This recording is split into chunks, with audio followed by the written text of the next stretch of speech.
Olá a todos, dando continuidade ao que nós vimos na aula passada, nós hoje vamos falar sobre ainda as reações químicas que ocorrem nas regiões externas, né, da atmosfera. Na aula passada nós paramos nesse tópico aqui sobre fotoionização e fotodissociação e nós continuaremos exatamente com o estudo de um gás importantíssimo que ele compõe a camada atmosférica, que é o ozônio. Ele fica exatamente na parte superior da atmosfera.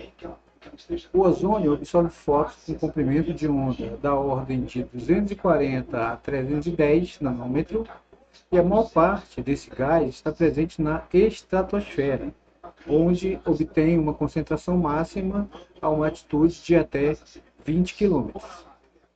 Entre 30 e 90 quilômetros ocorre o fenômeno da fotodissociação do oxigênio, que é realizado através dessa equação química aqui. Então eu tenho gás, oxigênio, né, reagindo com a energia ultravioleta, com raio ultravioleta, produzindo aqui, de acordo com essa reação, dois átomos de oxigênio na forma gasosa. E aqui, nessa imagem, eu tenho uma representação de um gás O3, que seria o ozônio.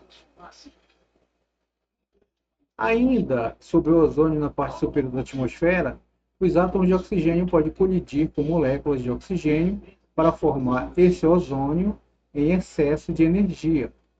Em outras palavras, um átomo de gás oxigênio reage com uma molécula de gás oxigênio, produzindo o gás ozônio. O ozônio excitado pode desprender energia pela decomposição de átomos e moléculas de oxigênio, e isso ocorre também de uma forma reversa. Os processos reversos, eles são representados através dessas equações aqui, com essa dupla seta, ou pela transferência de energia de uma molécula M, que pode ser o nitrogênio ou o oxigênio, que estão presentes em maior quantidade. Lembra quando eu mostrei um quadro anterior, da aula passada? O nitrogênio e o oxigênio estão em maior quantidade, esses gases. Então, eu tenho uma molécula de gás ozônio reagindo ora com uma molécula de gás oxigênio ou de gás nitrogênio, produzindo ozônio e novamente recuperando essa molécula, que pode ser o gás nitrogênio ou o gás oxigênio. Então, voltando à equação anterior, um átomo de gás oxigênio reagindo com uma molécula de gás oxigênio, produzindo o gás ozônio. Ainda na parte superior da atmosfera, a formação do ozônio na atmosfera depende da presença da quantidade de átomos na forma de gás oxigênio. Abaixo das altitudes, a radiação com energia suficiente para formar o átomo de oxigênio na forma gasosa, e ele é absorvido.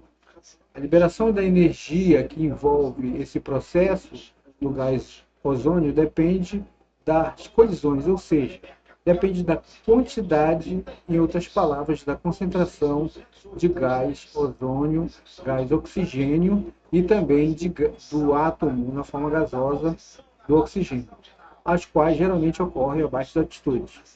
A associação de efeitos significa a formação máxima de ozônio na estratosfera. Aqui eu tenho um gráfico que representa muito bem isso, onde na ordenada eu tenho a altitude, né? 10, 20, 30, 40, 50, 60, 70 quilômetros de altitude. E aqui eu tenho a concentração do gás ozônio dado em moléculas por centímetro cúbico. Notem que aqui ele está numa forma exponencial, na base 10. Então aqui ele sofre uma pequena queda, uma diminuição, depois ele vai aumentando na estratosfera e, consequentemente, quando ele vai passando para outra camada, ele diminui. Em outras palavras, o que eu quero dizer? De acordo com a altitude, quando vai aumentando, a quantidade desses gases ela vai diminuindo em camadas superiores. Ainda com relação ao ozônio na parte superior da atmosfera, eu tenho o fenômeno que foi descoberto, que é a diminuição da camada de ozônio. Em outubro de 1994, o mapa do ozônio presente no hemisfério sul mostrou um buraco sobre a Antártida. Em 1995, os prêmios Nobel em Química, como Rowland, Molina e Crutzen, por seus estudos, ganharam esse prêmio devido a detectar a diminuição da camada de ozônio na estratosfera. Aqui eu tenho, então, a estratosfera, e aqui eu tenho algumas representações, né, de meteoritos caindo sobre a Terra, e aqui eu tenho uma molécula de uma substância chamada CFC.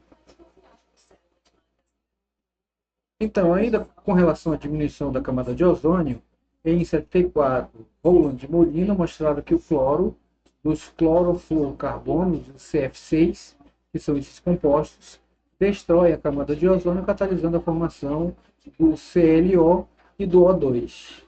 Aqui embaixo eu tenho uma imagem exatamente da destruição, da dimensão da camada de ozônio, exatamente no ponto da Antártida. Então, na eletrosfera, os CF6 sofrem quebra fotoquímica de uma ligação cloro-carbono, não necessariamente na mesma ordem, mas esse CF6, através dos raios ultravioletas, produzem então um radical com a perda de um átomo de cloro, né?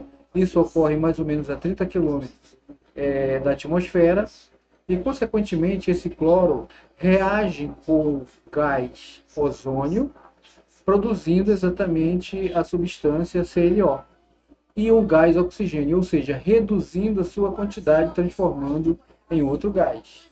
Aqui eu tenho a equação dessa velocidade e a constante K, que é uma constante de proporcionalidade. O Cl está representado entre colchetes porque significa concentração da substância Cl e concentração da substância gás ozônio. Essa constância de proporcionalidade é da ordem de 7,2 vezes 10 elevado a menos 9 metros por segundo a 298 Kelvin. Além disso, o ClO é gerado também para produzir o cloro gasoso na forma monotonizada. Em outras palavras, o ClO ele vai se decompor em gás oxigênio mais o gás cloro monotonizado, levando a reação global, finalmente, de o gás ozônio se decompõe, produzindo 3 moléculas de gás oxigênio. Resumidamente, na troposfera, ela constitui principalmente desses gases, como já havia dito antes, do gás oxigênio e do gás nitrogênio, e apesar de outros gases estarem presentes em baixas concentrações, seus efeitos no ambiente podem ser profundos. E isso é devido à produção de outras substâncias, como, por exemplo, a chuva ácida, que depende da quantidade de combustíveis fósseis queimados e a produção de outros gases importantes nesse processo, como o dióxido de enxofre, que é produzido exatamente pela queima ou a combustão do petróleo e do carvão, entre outros meios.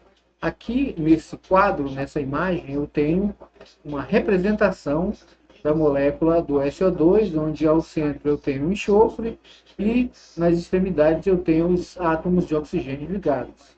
Mas isso é um assunto a ser discutido no nosso próximo encontro, e eu vou ficando por aqui. Desejo a todos imensos bons estudos. Estou disponível para qualquer esclarecimento no fórum de discussão. Muito obrigado a todos e até uma próxima oportunidade. Obrigado.